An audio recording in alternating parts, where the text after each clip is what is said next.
నమస్తే, welcome to special focus. రాజకీయంగా చర్చనీయాంశంగా మారింది ఎన్టీఆర్ వర్ధంతి సందర్భంగా ఫ్లెక్సీలకు సంబంధించినటువంటి విషయం.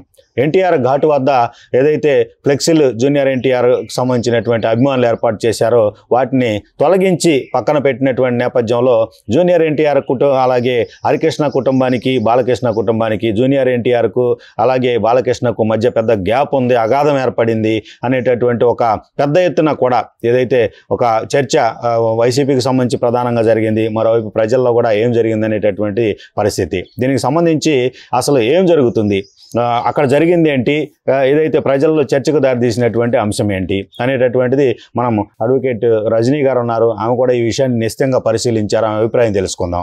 మేడం చెప్పండి, ప్రస్తుతం జూనియర్ ఎన్టీఆర్కు బాలకృష్ణకు మధ్య పెద్ద గ్యాప్ ఉంది, అగాధం ఉంది, పొలిటికల్ వార్ ఉంది అనేటటువంటి క్రియేషన్ అనేటటువంటిది గత 2 రోజులుగా జరుగుతున్న పరిస్థితి. అసలు మీరేమనుకుంటున్నారు దాని గురించి? కొడాలి నాని కూడా ఈ అంశం పైన కొంత వ్యాఖ్యలు చేసిన పరిస్థితి. ముఖ్యంగా మాట్లాడుకోవడానికి ఏమీ లేనప్పుడు కొత్త కొత్త మాటల్ని చిత్రీకరించుకుంటారు చూడండి. ఇలాంటి అంటే పనిలేని వాడి పరిస్థితి ఇలాగే ఉంటుంది. సో రాష్ట్ర రాజకీయాలలో ఈరోజు ఒక చిన్న వయసు గల వ్యక్తి జూనియర్ ఎన్టీఆర్ కెరియర్ మీద ఎంతో ఫోకస్ చేయాలి. వెనకాలేం పెద్ద వేల కోట్ల ఆస్తులేం లేవు, అన్నీ సంపాదించుకోవాలి, ఒక స్టాండ్ మెయింటైన్ చేసుకోవాలి. ఇప్పుడు ఒక్కొక్కటి స్టాండ్ చూస్తే వాడికి వంశపారంపర్యంగా వాళ్ళ కుటుంబంలో తల్లిదండ్రుల్లో అన్నదమ్ముల్లో కొద్దో గొప్ప సినిమా చరిత్ర ఉంది. సింగిల్గా బయటకు వచ్చినటువంటి వ్యక్తి అంటే నందమూరి తారక రామారావు గారి కుటుంబం నుంచి వచ్చిన ఎవరి ఆస్తులు ఇతనికి రావు, ఇతని స్వశక్తితో సంపాదించుకోవాలి. రాజకీయంలోకి వెళ్తే ఆస్తులు పోగొట్టుకునేవాడే కానీ కూడబెట్టుకునేవాడు అవినీతిపరుడు తప్ప నిజాయితీపరుడు చేయలేడు. సో ఇటువంటి రాష్ట్ర ఎలక్షన్స్లో నేను కొంచెం దూరంగా ఉంటాను, నాకు అవసరమైనప్పుడు నా వయసు దానికి సహకరించినప్పుడు ఖచ్చితంగా వస్తాను అని నిర్ణయించుకున్న వ్యక్తి జూనియర్ ఎన్టీఆర్. అది ఎన్నో సభల్లో కూడా చెప్పాడు. నేను బతికున్నంత వరకు తెలుగుదేశం కండవా వెనక్కి తీయను, నేను బతికున్నంత వరకు తెలుగుదేశం పార్టీ కిందనే పనిచేస్తాను, తాతగారు పెట్టిన పార్టీ. సో ఆ అవినాభావ సంబంధం నాకు ఉంది నా కుటుంబానికి ఆ పార్టీకి అని చెప్పి ఎన్నో మార్లు చెప్పారు. సో ఇప్పుడు రాష్ట్ర ఎలక్షన్స్లో కొంచెం దూరంగా ఉంటున్నారు. అంటే ఎప్పుడైతే జూనియర్ ఎన్టీఆర్కి చంద్రబాబు గారి మీద ప్రేమ ఉండాల్సినటువంటి అవసరం లేదు, అదే రకంగా జూనియర్ ఎన్టీఆర్ గారికి బాలకృష్ణ మీద ప్రేమ ఉండాల్సిన పని లేదు. ఎవరి బాధ్యతలు వాళ్ళు నిర్వహించుకుంటూ పోతారు. రక్త సంబంధికులు ఒకళ్ళ మీద ఒకళ్ళ ప్రేమ వలకపోయాల్సిన అవసరం లేదు, మనసులో ఉంటే చాలు. సో అదే రకంగా అక్కడ ఫ్లెక్సీ గొడవ ఎలా వచ్చిందంటేనండి, ఆ ఫ్లెక్సీ స్వాగత సుమాంజలి స్వాగతాలు. ఇప్పుడు ఒక వర్ధంతికి వర్ధంతి అని చెప్పుకుంటాం, అభిమానం ఉన్న వాళ్ళు వచ్చిపోతారు, గుర్తు చేసుకున్న వాళ్ళు నిమ్మకూరు దాకా వెళ్ళి కూడా అక్కడ కూడా నివాళులు అర్పించారు. కొంతమంది ఏదైతే ఎన్టీఆర్ ఘాట్కి వెళ్ళి నివాళులు అర్పించారు. ఎన్టీఆర్ ఘాట్కి స్వాగతం, నిమ్మకూరికి స్వాగతం అని ఎవరైనా పెడతారండి? పెట్టరు కదా. అక్కడ రెచ్చగొట్టే ధోరణితో మన కొడాలి నాని చెత్త యూత్ కావాలని స్వాగత సర్కారాలు పెట్టారట. పాపం తర్వాత ఎంక్వైరీ చేసి కట్ చేస్తే జూనియర్ ఎన్టీఆర్ నేను పెట్టమనలేదు, పెట్టించలేదు, నేను అభిమానంతో తాతయ్య గారి దగ్గరకు వచ్చాను, నివాళులు అర్పించాను, మళ్ళీ వెళ్ళిపోయాను, నా పని నేను చూసుకున్నాను. ఈ బోర్డు పెట్టినోడు ఎవడు అంటే వాడే గొడవ పెట్టడానికి నాంది అయిన వాడు. ఇలాంటి బోర్డులు ఉండకూడదు. అభిమానం ఉన్నవాడు వస్తాడు, కంపల్సరీ రావాలేంటి? అది కరెక్ట్ కాదు కదా. ఇప్పుడు పనులు వాడుకుంటాయి, నువ్వు రావాలా, స్వాగతం నమస్కారాలు ఇవంతా వర్ధంతులకు పెట్టదు. పెళ్ళిళ్ళు అనుకోండి, స్వాగత సుమాంజలి వెల్కమ్ బోర్డు పెడతారు. ఎప్పుడన్నా దినాలకు వెల్కమ్ బోర్డు పెట్టాడండి ఎవడన్నా? ఈ దరిద్రుడు కావాలని ఫ్లెక్సీలు పెట్టించి కుట్రకోణంతో ఇబ్బంది పెట్టే పరిస్థితితో గొడవలు పెట్టడానికి ఆ కుటుంబం ఈ కుటుంబం ఎప్పటికీ కలిసే ఉంటుందండి. అసలు కుటుంబాల విలువలు తెలియని వీళ్ళు కుటుంబాల గురించి మాట్లాడు. తల్లి చెల్లి పక్క రాష్ట్రంలో పెళ్ళికి చుట్టం చూపుగా వెళ్ళినటువంటి వ్యక్తివి నువ్వు. గెస్ట్ అని ఒక 5 నిమిషాలు ఉంటాడు, ఏదైనా గిఫ్ట్ ఇచ్చిపోతాడు. నువ్వు గెస్ట్కి కూడా పనికిరాని వ్యక్తివి. నీ చెల్లెల కొడుకు నిశ్చితార్థానికి సెకను కూడా ఉండాలి. నీ భార్య అయితే ఎవరిని పలకరించదు. పెళ్ళని చెప్తే వినాలి సినిమా సెకండ్ రిలీజ్ లాగా నువ్వు కంటి సైగతో సెకండ్లో బయటకు వచ్చేసినోడు నువ్వు. పాపం తల్లి మాత్రం నీ వైపు చూస్తూ నీ చేతులు పట్టుకుంటుంటే మా కళ్ళమ్మటి నీళ్ళు వచ్చినాయి. పాపం ఆ తల్లి ఆవేదన చూడు, ఎంత కాదనుకున్నా కొడుకు కొడుకే కదా అన్నట్టుగా ఆవిడ ఆవేదన. పాపం ఇవి తెలియదు నీకు. ఇంకొకటి ఏంటంటే వివేకానంద రెడ్డి గారు రెండో భార్య ఒక ఆవిడ ఉంది, పాపం చరిత్రలో బయటికి రాని వ్యక్తి. అవును, ఎందుకు బయటికి తీసుకురారు? ఆ బిడ్డకు కొద్ది గొప్ప ఆస్తి ఒక ఎందుకు కల్పించరు? రాజకీయ వారసత్వం ఇవ్వరా? అంటే మీరు ఒక్కళ్ళే రాజకీయం చేయాలా? కానీ హరికృష్ణ గారి కుటుంబం కానీ నందమూరి వారి కుటుంబం కానీ రెండో భార్య అయినటువంటి జూనియర్ ఎన్టీఆర్ తల్లిని ఎంతవరకు స్వాగతించారో రాష్ట్ర ప్రజలందరికీ తెలుసు. ఆ బిడ్డని మన బిడ్డలాగా పెంచి మిగతా వాళ్ళందరితో ధీటుగా అందరికంటే మేటిగా నిలబెట్టిన వ్యక్తులు ఆ కుటుంబం. అటువంటి కుటుంబం ఎవరిని ఎక్కడా వదిలేలా. అప్పుడప్పుడు వీరగంధం లక్ష్మీపార్వతి చెప్తుంది, నీ తల్లిని రానివ్వలేదు జూనియర్ ఎన్టీఆర్, నీకు గుర్తుందా అని. నిన్ను రానిచ్చాడుగా తల్లి, ఒక పనికి మాలిన దానివి. వీరగంధం లక్ష్మీపార్వతి నిన్నే రానిచ్చినోడు హరికృష్ణ గారి మనవణ్ణి నందమూరి వారు తీసుకురారా తల్లి? ఎందుకమ్మా సినిమాలో అన్ని అవకాశాలు ఇచ్చి కల్పించారు. అతి చిన్నప్పుడే ఆయనతో కలిసి నటించే అవకాశం కల్పించారు. బాలరామాయణం అంటూ నా తర్వాత నువ్వే వెయ్యాలిరా, నా వారసుడు నువ్వురా అని చిత్రీకరించింది దేనికి తల్లి? ఎప్పుడూ మారు తల్లికి మారు ప్రేమ చూపించే కుటుంబం కాదది. ఇన్ను కూడా చూపించుండేవాళ్ళు కదా, ఎందుకంటే నువ్వు పెళ్లి చేసుకున్నప్పుడే వాళ్ళు అబ్జెక్షన్ చేసి ఉండేవాళ్ళు. ఈరోజు కూడా పాపం వివేకానంద రెడ్డి గారు ఆమెను పెళ్లి చేసుకోవాలి, రిలేషనేనట. మరి పెళ్లి చేసుకుంటే తీసుకొచ్చి కూర్చోబెట్టింది లేదు మరి. అయితే మరి నిన్నేమో తీసుకొస్తే నువ్వు ఏదో చంకలో చేయి పెట్టుకొని ఎక్కడా వదిలిచావు. సరే పోనీ రాజకీయాల్లో ఉండమ్మా అంటూ నీ వెనకాల చంద్రబాబు గారు నుంచున్నప్పుడు వడ్డాణాలకి అరవాంకీలకి ఎమ్మెల్యే సీట్లు ఇచ్చేస్తే ఇంకేంటి తల్లి ప్రభుత్వం? తెలుగు జాతి పరిస్థితి ఏంటి? తెలుగుదేశం పార్టీ ఏంటి?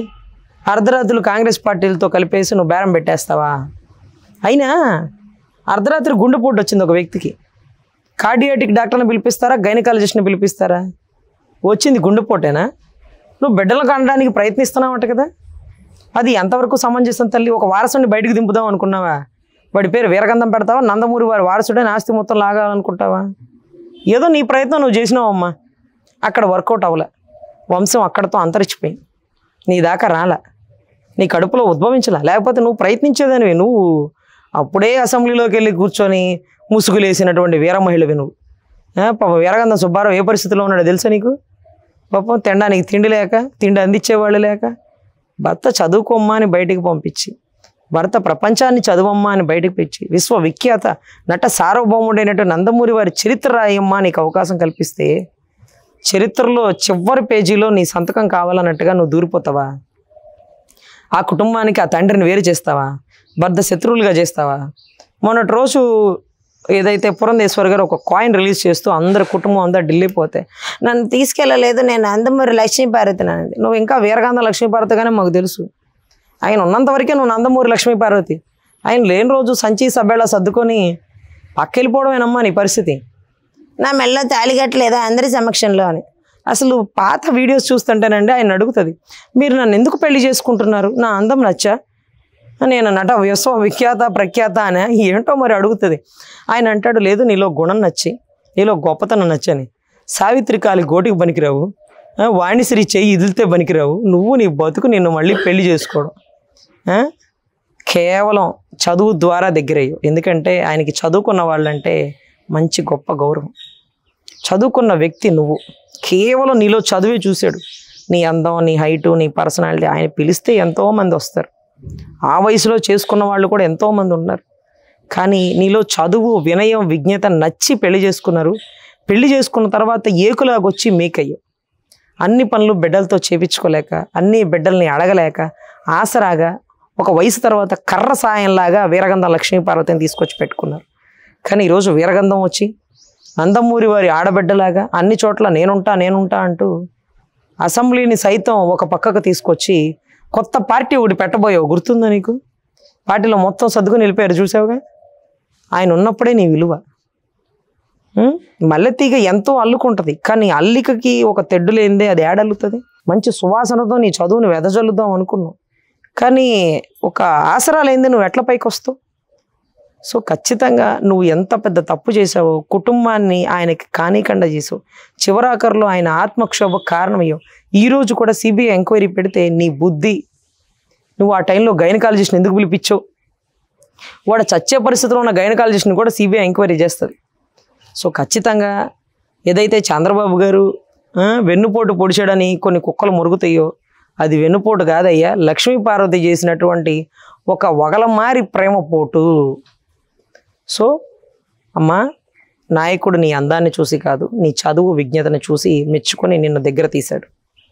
దగ్గర తీసి ఆ కుటుంబానికి ఊతపట్టులాగా ఉంటావు, ఆయువు పట్టులాగా ఉంటావు అనుకున్నావు. కానీ ఈరోజు ఒక వెన్నుపోటు పొడుస్తావని ఎప్పుడు ఊహించలేదు ఆయన. చివరాఖరిలో ఆయనకి మందు వేసావా, మాకేసావా, ఆయన్ని ఏం చేసావో నీకే వదిలేసాం. సో ఖచ్చితంగా ఆయన నీలాంటి దాన్నే చేరదీసినప్పుడు నా మనవడు, నా స్థాయి వాడు, నేను వేసిన గెటప్ వాడే వేయాలంటూ బాలరామాయణంలో వేయించినటువంటి పరిస్థితి. ఆ కుటుంబాన్ని ఎప్పుడూ తక్కువ చేయలేదమ్మా. మామూలుగా ఎప్పుడన్నా 2-3 భార్యలు ఉంటే ఒక భార్య తక్కువ, ఒక భార్య ఎక్కువగా ఉంటారు. కొంతమంది పెద్ద పెద్ద కుటుంబాల వాళ్ళు భార్యలని వెలుగులోకి రానివ్వరు. కానీ అన్ని చోట్ల నా మనవడు అని చెప్పగల వ్యక్తి నందమూరి వారు. ఈరోజు హరికృష్ణ కూడా అన్ని చోట్ల చెప్పుకుంటాడో లేదమ్మా. కేవలం తారక రామారావు మాత్రం ఇది జూనియర్ ఎన్టీఆర్, సీనియర్ ఎన్టీఆర్ అనే స్థాయిలో నా పేరే తిరగదిప్పి పెట్టుకుంటున్నా, వీడు నాలాగే ఉండాలా, నాలాగే రాముడి పాత్ర పోషించాలంటూ కొన్ని పాత్రలు కీలకంగా ఆయనకి అర్పించడం జరిగింది. నువ్వు వాళ్ళిద్దరి మధ్య గొడవలు పెట్టాలని ఈ చెంచాలు కొడాలి నాని, వల్లభనేని వంశీ వీళ్ళు గతంలో పాప ఆయనతో పాటు తిరిగారు. చిన్న కుర్రోడు కదా, హరికృష్ణ గారు వెనకాల చెంచాలు గిరెట్లు మోస్తే వాళ్ళ అబ్బాయితో పాటు తిరిగారు. సో తిరిగినంత మాత్రం నా ఫ్లెక్సీ కట్టింది ఎవరురా, గొడవలు పెట్టేది ఎవరు? మీరు మీ బతుకులు మీ స్థాయికి ఆ కుటుంబాన్ని విమర్శించే స్థాయా? దారిని పోయేవాడిని కూడా నెత్తిన పెట్టుకొని ఒక స్థాయి కల్పించి ఒక ఎమ్మెల్యే సీట్ ఇవ్వగల సమర్థులు. దానికి బెస్ట్ ఎగ్జాంపుల్స్ మీరే. లారీ క్లీనర్ ఒకడు, గుట్కా పాన్ పరాక్ ఒకడు, వీధి రౌడీ ఒకడు, సినిమాల్లో చిన్న చిన్న బ్లాక్ టికెట్లు అమ్ముకునే వల్లభనేని వంశీ లాంటి వాళ్ళు వీళ్ళకి టికెట్లు ఇచ్చి ఎమ్మెల్యే టికెట్లు ఇచ్చి ఒక స్థాయిలో కూర్చోబెడితే నిన్నటి రోజు నిమ్మకూరు దగ్గర మన గుడివేళ్ల సభలో చెప్తున్నారు, ఒరే మీరు గంజాయి మొక్కలని తెలియక మిమ్మల్ని పెంచి పోషించానురా, నా ముందే తిరిగి నాకే వెన్నుపోటు పొడుద్దాం అనుకున్నారా అంటూ నిన్నటి రోజు చంద్రబాబు గారు గర్జిస్తే కుక్కల్లా మొరగడానికి ఏమీ కాజు లేక ఈ ఫ్లెక్సీలు చించుకుంటూ కొత్త పర్వాన్ని తెర మీదకు తెస్తున్నారు. ఈరోజు ఎవరు వచ్చినా రాకపోయినా నందమూరి వారి పార్టీ, తెలుగుదేశం పార్టీ, తెలుగు యువత ఎప్పటికీ చివరాఖరి వరకు గుర్తుంచుకుపోయే ఒకే ఒక్క వ్యక్తి నందమూరి తారక రామారావు గారు. సో ఖచ్చితంగా తన అల్లుడుగా తన పాత్ర, తన కూతుళ్ళగా కొంతమంది పాత్రలు, వీళ్ళందరూ కూడా ఆయన ఖ్యాతిని దేశానికి చాటి చెప్తూ ఆయన వర్ధంతిని, లేకపోతే ఆయన పుట్టినరోజు వేడుకల్ని, అదే రకంగా బసవతారక క్యాన్సర్ హాస్పిటల్ని, కొన్ని ట్రస్టుల్ని ఈ రోజుకి ఎన్టీఆర్ ట్రస్ట్ని ఈ రోజుకి కాపాడుతూ ఉన్నామండి. సో ఖచ్చితంగా నీకు సిగ్గులేదురా? విజయవాడ పరిసర ప్రాంతాల్లో ఎన్టీఆర్ హెల్త్ యూనివర్సిటీ మార్చి రాజశేఖర రెడ్డి గారి పేరు పెడుతున్నప్పుడు నీ ప్రేమ ఎక్కడ పోయింది? ఎవరి గేటు కాడ కాపలా కూర్చున్నావు? ఎవరి పేరు చెప్పి నువ్వు పైకి వచ్చావు? సిగ్గులేదురా? నువ్వు దాన్ని ఖండించలేవు. నువ్వు తెలుగుదేశం పార్టీ నుంచి బయటకు వచ్చావా? తీసే తెలుగుదేశం. నందమూరి వారి అభిమానం అంటావుగా, అభిమానం ఏమైంది? గొడ్డు పోసింది అభిమానం. ఒక్క మాట ఖండించేవరా నువ్వు నీ స్థాయి, నీ బతుకు, నువ్వు ఈరోజు నందమూరి వారి కుటుంబం గురించి, జూనియర్ ఎన్టీఆర్ గురించి, సీనియర్ ఎన్టీఆర్ గురించి మాట్లాడే స్థాయి నువ్వు. అందరూ కలిసే ఉంటారు. ముందు ఆ షర్మిలమ్మని, జగన్ గారిని కలుపు, పెళ్లి దగ్గరుండి చేయమని చెప్పు, తల్లిని కొడుకుని కలుపు, ఆ పుణ్యం మూట కట్టుకో. అంతేగాని అవతలోడు ఇంట్లో ఏం జరుగుతున్నాయి, యువతలోడు ఎట్లా పోట్లాడుకుంటాడు ఇవి కాదు. పక్కన తెలంగాణ రాష్ట్రంలో చెల్లిని ఈడ్చుకుపోయారు, తల్లి మీద పోలీస్ కానిస్టేబుల్ చెయ్యెత్తపోయింది. నీ తల్లి విజయం అన్నావు కదరా, వాడికే వాడి తల్లి లేదు, నీకే నీ తల్లి లేదన్నట్టుగా రాష్ట్రానికి తల్లిలా చేసి అమ్మ రాజీనామా చేపించి పక్కకు పంపించారు. పాపం ఆ తల్లి ఆవేదన మీకు కంట కనపట్లే.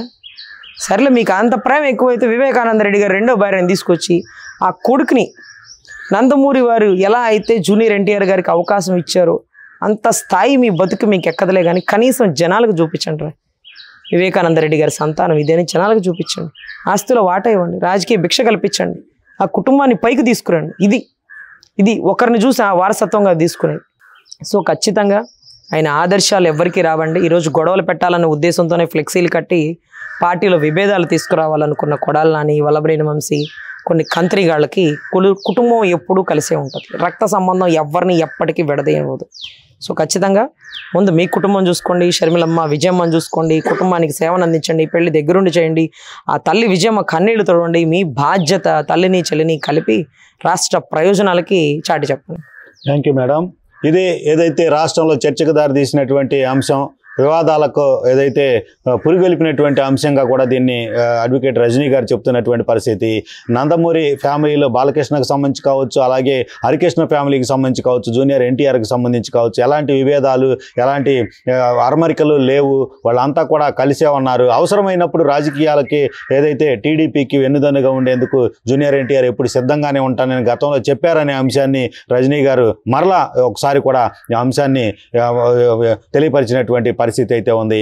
కేవలం దీనికి సంబంధించి కొంతమంది కుట్రదారులే ఆ ఫ్లెక్సీలు, వివాదాస్పదమైనటువంటి ఫ్లెక్సీలు కట్టి ఇదంతా కూడా సృష్టించారు అనేటటువంటి ఒక అభిప్రాయము. చేతనైతే కొడాలి నాని కావచ్చు, అలాగే ఈ విషయం పైన ఎవరైతే కామెంట్స్ చేస్తున్నారో వాళ్ళని విజయమ్మ, షర్మిలని, జగన్ని కలిపి పుణ్యం కట్టుకోవాలనేటటువంటి సలహా కూడా ఇస్తున్నటువంటి పరిస్థితి అయితే ఉంది.